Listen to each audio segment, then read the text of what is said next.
자, 두 번째, 이제 선택형 검사 문항 중에서도 양자택일형. 그래서 이제 각각의 문장에 대해서 TF, 그러니까 참 거짓을 하게 할 수도 있고, 두 문장을 주고 T를 고르게 하는 것. 즉, 이제 이지선다가 되겠죠. 다르게 얘기하면요. 우리 국토의 지형적 특징으로 맞으면 0표, 틀리면 X표 하시오. 그래서 북쪽과 동쪽에는 높고 험한 산이 많다. 뭐 이런 식으로 할 수도 있고요. 자, 이렇게 해서 우리가 보통 선생님들이 아이들한테 기본 개념을 설명하고 간단하게 형성평가를 통해서 얘네들이 이 개념을 정확하게 이해했느냐를 알고자 할 때 이런 유형을 쓰기도 하죠. 자, 그 다음에 이제 사실인지 의견인지를 구분하게 할 때, 제가 현장에 있을 때 아이들한테 많이 썼던 거예요. 그래서 이제 읽기 지문에서 어떤 게 사실이고 어떤 게 의견인지를 구별할 때 밑줄 긋고, 이게 사실이면 F, 팩트, 그 다음에 의견이면 오피니언, 그래서 O를 이제 쓰도록 했는데 굉장히 재밌어 하면서 아이들이 그 작업을 했었습니다. 그리고 이제 군지평으로도 할 수 있죠. 한 가지 주제에 대해서 여러 가지 시각에서 묻는 진위형 진술을 보고 각 진위를 판단하게 하는 건데요. 이건 사실 굉장히 유용하게 형성평가로 할 수 있습니다. 자, 보세요. 기체의 부피는 1. 온도가 올라가면 증가하는 경향이 있다. TF. 그러니까 한 가지 이제 조건을 주고 부피가 어떻게 변화하냐 이렇게 물었죠. 두 번째는 압력이 증가하면 증가하는 경향이 있다. 세 번째는 압력을 증가시키고 온도를 내리면 일정하게 된다. 네 번째, 압력을 증가시키고 온도를 내리면 0으로 줄어든다. 이런 식으로 점점 좀 더 다른 조건들을 포함하고 더 어렵게 하면서 TF를 하게 하는 겁니다. 그러면 명확하게 학생이 어디까지 이해하고 있는지를 알 수 있죠. 개인별로. 그래서 잘 활용할 수 있는 양자택일형 문항이죠. 자, 이제 배합형입니다. 저는 사실 배합형 문항 굉장히 좋아하거든요. 왜냐하면 난이도도 매우 다양하게 할 수 있고요. 그리고 정말 학생들이 학습의 과정에서 얘네들이 어떻게 성장해 가고 있는지를 그 다음에 정확하게 좀 측정할 수 있고요. 그리고 사실은 고차적인 사고 능력도 측정할 수 있어요. 네, 그래서 배합형 문항을 이제 설명하기 전에 사례를 하나 들려드리겠습니다. 우리 학교 때 미팅 해보셨나요? 응답하라 시리즈 같은 거 보면은 뭐 이순자 그러면 전두환, 뭐 최수종, 하이라 뭐 이런 거 했잖아요. 근데 그런 것처럼 저희도 이제 미팅을 했어요. 근데 저는 뭐 지금 기억나는 게 무지개 미팅이었어요. 빨주노초 파남보. 제가 보라색이었어요. 그런데 앞에서부터 이제 빨주노초 파남보에 짝을 지어 나가잖아요. 근데 미팅 가면 항상 그런 거 있잖아요. 뭐 딱 전체적으로 스캔한 다음에 나 쟤만 아니면 돼 이런 거 친구 있죠. 정말 나랑 안 맞을 것 같은 친구. 근데 정말 쟤만 아니면 돼 하는 친구가 걔가 왠지 보라색인 것 같았어요. 이렇게 좀 미리 약간 막 이렇게 막 보이는 애들 있잖아요. 그래서 정말 너무 싫다 이렇게 생각을 했는데, 빨주, 노초, 파까지 갔는데 정말 남학생 2명 남고 여학생 2명 남았는데 제 친구랑 그 다음에 이제 이렇게 남은 거예요. 근데 사실 남색 친구는 좀 괜찮았어요. 저도. 그러니까 보라색 친구는 좀 아니었고요. 그런데 제가 제 남색 친구한테 손을 잡고 얘기했어요. 친구야, 부탁한다. 무슨 색인지 모른다고 해라. 그래서 우리 넷이 놀자 이랬어요. 그랬는데 이 친구는 사실 그때 보라색이 누구고 남색이 누군지 몰랐어요. 그 남학생 중에서. 그러니까 저한테 알겠다고 걱정하지 말라고 그러더라고요. 근데 이 친구가 남색 이제 주선자가 남색 일어나 주세요 했는데, 그 중에서 그 우리가 쉽게 말하면 킹카 이 친구 남학생이 일어났어요. 이 친구가 제 손을 뿌리치더니 그냥 밝게 웃으면서 그 친구랑 나가버렸어요. 자, 보라색 카드를 든 남학생이 저한테 다가오는 거예요. 보라색이시죠? 제가 아니라고 했어요. 그랬더니 그 남학생이 보라색 한 명밖에 안 남았는데 그럼 무슨 색이냐, 근데 카드를 잃어버렸다고 했어요. 제가. 자, 배합형 문항의 단점입니다. 짝을 지어 나갈수록 마지막에 이 짝이 자동으로 엮여진다는 거예요. 그죠?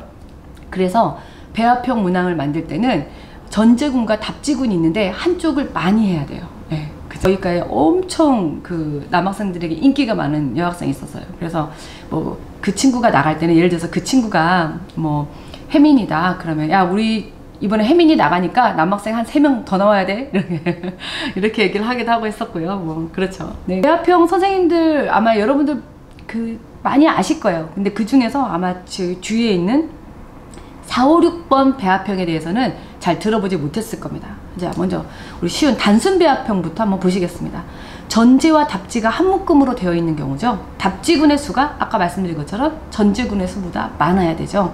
그래서 3개가 매칭이 되면 하나는 저절로 매칭이 되는 이런 식으로 해서는 안 된다는 겁니다. 그래서 우리 보통 현미경의 구조와 그 역할을 각각 선으로 연결하시오. 그래서 학교 다닐 때 많이 해보셨을 거예요. 현미경의 구조 배우고 나서요. 이게 단순 배합입니다. 그리고 좀 더 어려워지죠. 복합 배합형. 한 개의 전제에 대해 두 개 이상의 답지가 부합하도록 하는 거죠. 자, 김구 선생님에 대해서 사실과 장소를 골라서 써놓으시오. 이래요. 자, 뭐죠? 대한민국 임시정부. 그리고 상하이. 그러니까 O, C 이렇게 들어가겠죠. 자, 이봉창 선생님. 자, 윤봉길 선생님. 자, 헷갈리니까 다음으로 넘어가도록 하겠습니다. 예. 자, 보시면 이제 분류배합이에요. 우리 많이 쓰시는 거죠. 어떤 조건, 법칙, 개념, 사실에 비추어서 주어진 답지를 분류시키는 방법이죠. 산성이면 산, 염기성이면 염 이런 식으로 이제 분류하라고 하는 거죠. 김치, 위액, 석회, 식초 이렇게 해서 굉장히 많이 쓰시는 유형입니다. 그러죠? 자, 이제 선생님들이 잘 보지 못했던 관계분석형. 답지에 제시된 두 개의 진술문 사이의 인과관계가 성립하는지의 여부를 분석해서 주어진 전제에 따라서 분류시키는 방법입니다. 예. 그래서 인구 분포도를 1960년, 2010년 걸 주고요. 오른쪽에 보시면 왼쪽에 인구 분포도를 보고 주장과 그 주장에 대한 이유를 둔 것이다. 다음 조건에 따라 답하시오. 가. 주장과 이유가 모두 옳다. 나. 주장은 옳으나 이유가 옳지 않다. 다. 주장은 옳지 않으나 이유가 옳다. 자, 그래서 주장을 보시면 1번 옛날에는 인구가 주로 평야가 많은 남서쪽에 분포하였다. 이유는 옛날에는 농업 중심 사회였기 때문이다. 주장과 이유가 모두 옳기 때문에 어떤가요? 가에다가 체크하는 거죠. 이게 배합형입니다. 관계분석형의 배합형 어떠세요? 처음 보신 것 같죠? 처음 보신 분도 많으실 것 같아요. 네. 다섯 번째 관계분류형입니다. 답지에 두 개의 조건을 제시하고요. 그 관계가 전제에 비추어서 어느 것으로 분류될 수 있는가를 묻는 방법이에요. 주어진 문제에 대해서 다음 조건에 따라 답하시오. 가. 문제가 A에만 관계 있냐? 그러면 가다. 문제가 B에만 관계 있으면 나. 문제가 A, B 모두와 관계 있으면 다. 문제가 A, B 모두와 관계 없으면 라. 자, 보실까요? 문제 1번 인구의 도시 집중화로 인한 문제. A는 주택부족, B는 교통혼잡. 인구의 도시 집중화로 주택부족과 교통혼잡이 모두 관계 있죠. 그러니까 뭐죠? 다. 자, 저는 이제 쉬운 예시로 넣었지만 사실은 아까 제가 말씀드린 것처럼 좀 더 이렇게 좀 관계가 복잡한 것들을 집어넣으시면 학생들이 어떤 분석적 사고를 할 수 있도록, 그죠? 이렇게 구체적인 사고 능력을 측정할 수 있는 유형이라고 보실 수 있겠습니다. 배합형의 마지막 공병관계형입니다. 양적 관계와 인과관계를 합쳐서 문항을 제작하는 방법이고요. 변인 사이의 양적 인과관계를 측정하는 경우입니다. 다음에 짝지은 문항별로 첫째 것의 증가가 둘째 것의 증가를 초래한다고 판단되면 A. 첫째 것의 증가가 둘째 것의 감소를 초래한다고 판단되면 B. 첫째 것의 증가가 둘째 것의 증가나 감소에 아무런 영향이 없다. 그러면 C. 보시죠. 1.